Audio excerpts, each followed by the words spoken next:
Hello and welcome to the next edition of Revive and Thrive. I'm your host, Joshua Blum. This is episode number 13, and today we're going to be talking about the letter M.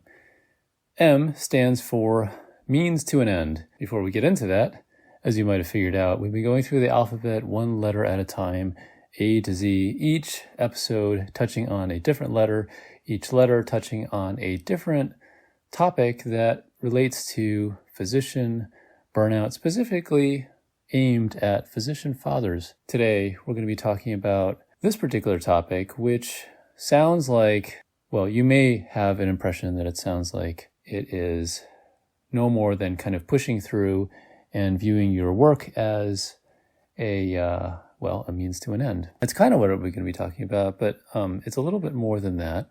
I think one of the things that happens a lot when it comes to just people getting burned out in general is that they no longer find meaning in what they do. Now, this could happen in our professional lives as physicians, just due to the pace or the extent or whatever. It could also have to do in parenting. And so you put those two together, you have a lot of things that could potentially do that. There's something a little bit different about that, about the both of those. Parenting doesn't have a beginning, or, well, it has a beginning, I guess you could say. But it doesn't really have an end, I guess you could say, like when your kids reach a stage of independence where you no longer are financially supporting them, or you are no longer housing them. So that might be 18 or something like that. But your job as a parent is never really done.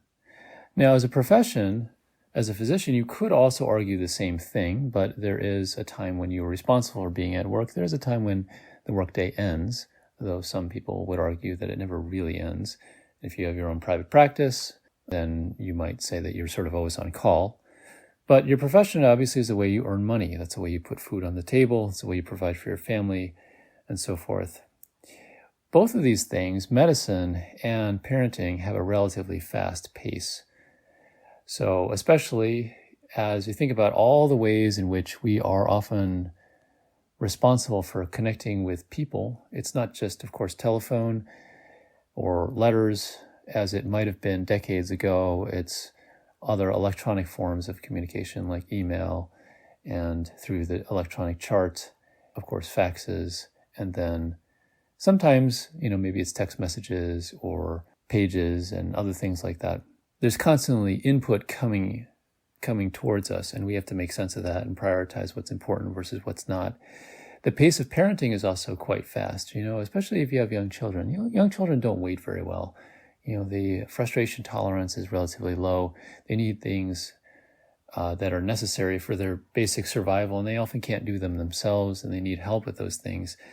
And top it off, they often want things when they want them, right? If they're hungry, they want it now. If they're tired, they want it now. Those kind of things like that. And so as a parent, you're sort of responsible for regulating a lot of those things. So you put those two together, and I think many folks who are in that position will feel the need to constantly go, go, go, go, go. The pace of both medicine and being a parent is not necessarily conducive to taking a rest. Sometimes what people will say when they express things like, I just don't know how long I can continue doing this. Or they'll say things that sound a little bit more ominous that sometimes people will construe or misconstrue as suicidal ideation. Well, I just don't want to do this anymore, or I wish I weren't here, or some version of that. And this is a whole other discussion, but sometimes what people mean is they just really want things to kind of pause for a second so they can catch their breath. It feels like they can never quite come up for air fully, and they're kind of being overwhelmed by an onslaught of things constantly coming at them. And the minute that they deal with one, there's an onslaught of other things that they have to deal with. So that fast pace gets to people after a while. So I think one of the things is learning to slow down. Often, well, if you've ever read The House of God, if you haven't read that, obviously it's dated. I think it was written around the time of, I forget exactly, I think it was Vietnam War era. So a lot of it's dated, but there's a surprising number of things in medicine that have not really changed that much. And one of the things that's talked about in that book is to take your own pulse first. In an emergency situation, like in a code, take your own pulse first. Meaning, like, all right, in those kind of situations first, like you need to basically stop, not panic, not respond just instinctively or like sort of in a reactive kind of manner, but respond according to your training, right? Obviously that becomes more instinctive over time, but it was about interns, right? And so at that point, it's not really instinctual. Slowing down, learning to put things aside and prioritize things is obviously a skill that's not necessarily always fostered, I think always taught. We can actually model this for our children because when they see us responding to things instinctually, and I would say this is definitely true with things like text messages and other kinds of electronic communication. We get it, we have to respond to it. They learn that it has to be done in that way right away. People can't wait. I don't know if this is true, but I would suspect that one of the things that is contributing to increasing amounts of anxiety in younger people is the amount of stuff that's coming at them. The need to respond, the need to be present, the need to be seen in a digital way was not there 20 or 30 years ago to the same extent that it is now. That creates a certain kind of anxiety all of itself. The need to respond and do things immediately is one of those things that often is fostered in medicine because we can respond quickly. Just because somebody needs something doesn't necessarily mean they need it right now. I don't know if you've noticed this, but one of the things I've found with electronic records and electronic communication, it was supposed to save time, but sometimes all it does is increase work because it's very easy for people to pass the buck. For example, front desk staff, as opposed to trying to work it out themselves, sometimes they'll just send it to you, forward it to you, and they'll like, please advise. The please advise means that you have to stop whatever you were doing and attend to it.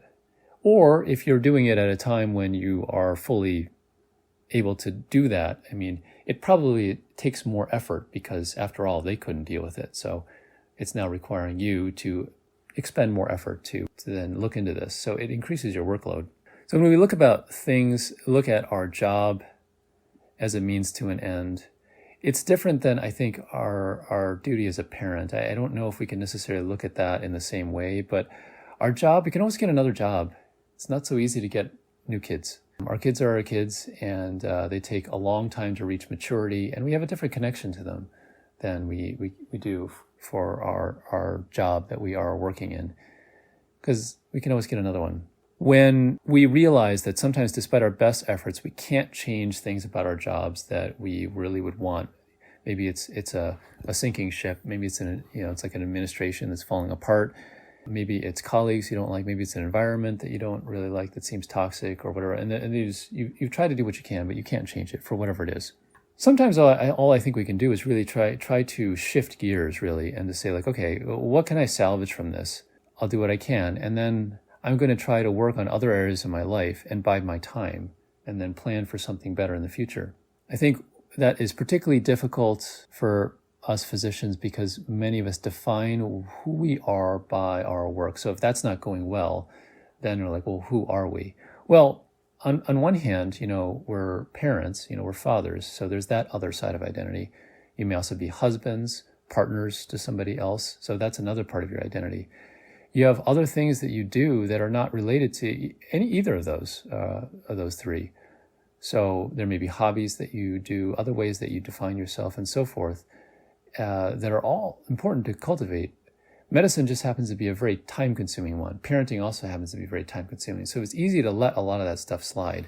But I guess what I'm saying is don't necessarily be so quick to push all those things aside. I remember, advice that I got early on in medical school and residency is like, focus 100% on this because it is the most important thing, which I just frankly don't agree with. But that was the traditional advice, sensible advice I'd gotten, because you need to spend a lot of time on those things. It's an intense period of training.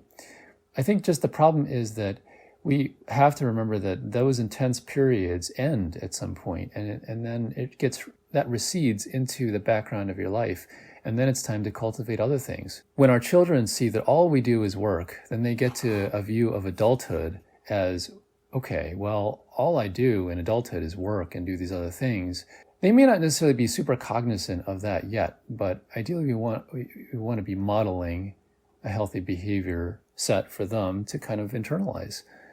Now, that's obviously going to vary depending on you and what you consider important, but you have to also keep in mind, like, is what you value the same as what your children will value? And you don't necessarily know, right? So there's a book that I often take some inspiration from, and you're going to laugh when I mention it because it's by Chuck Norris. Yes, the same Chuck Norris that, when he does a push-up, the world moves down a few inches. That same guy, the guy who did all the, the action movies in the 80s and so forth. Yes, Texas Ranger or whatever his name is, Texas Walker. Anyway, yeah, Chuck Norris, he wrote a book called The Secret Power Within, and it's about Zen and his journey in the martial arts and different kinds of things that he found were helpful about Zen philosophy in various life problems.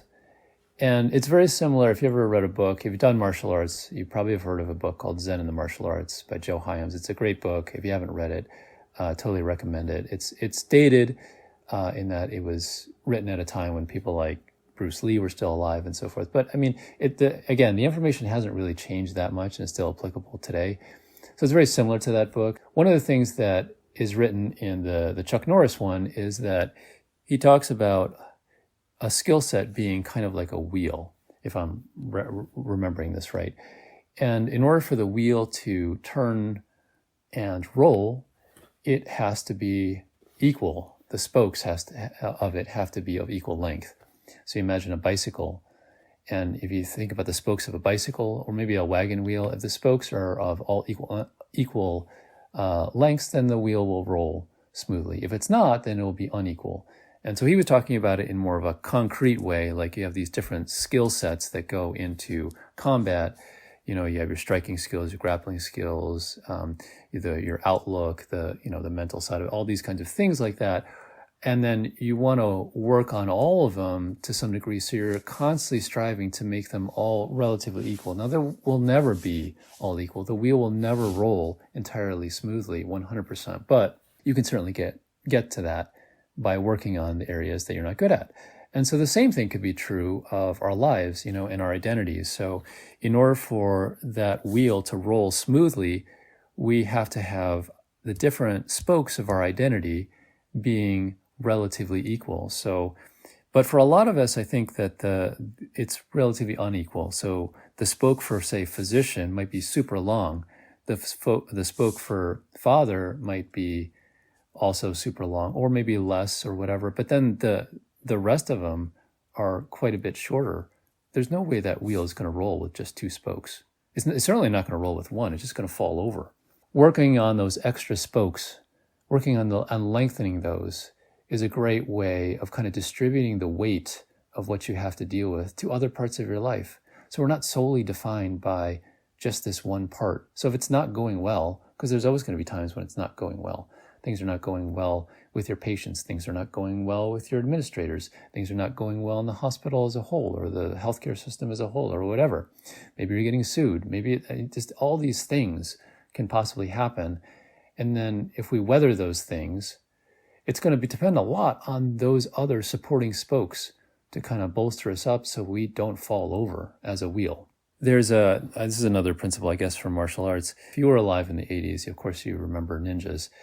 And so the word nin, actually, in Japanese, has a specific meaning that's very, very different from what you would think with the masks and the swords and the running around in black and all the other hokey kind of stuff. So the word nin, actually, it means perseverance. In Chinese, if you speak Mandarin, it's the character run. And it's the same exact character. It has the same meaning. And it is a knife blade, like a sword point or knife or whatever. And there's a heart, two characters. And the heart is below and the knife is above. And so the translation, I guess, if you want, is that even though there's a knife held above my heart or through my heart, is depending on how you look at it, I won't give up. That's the way that they are depicting perseverance or endurance. And so a ninja is one who endures.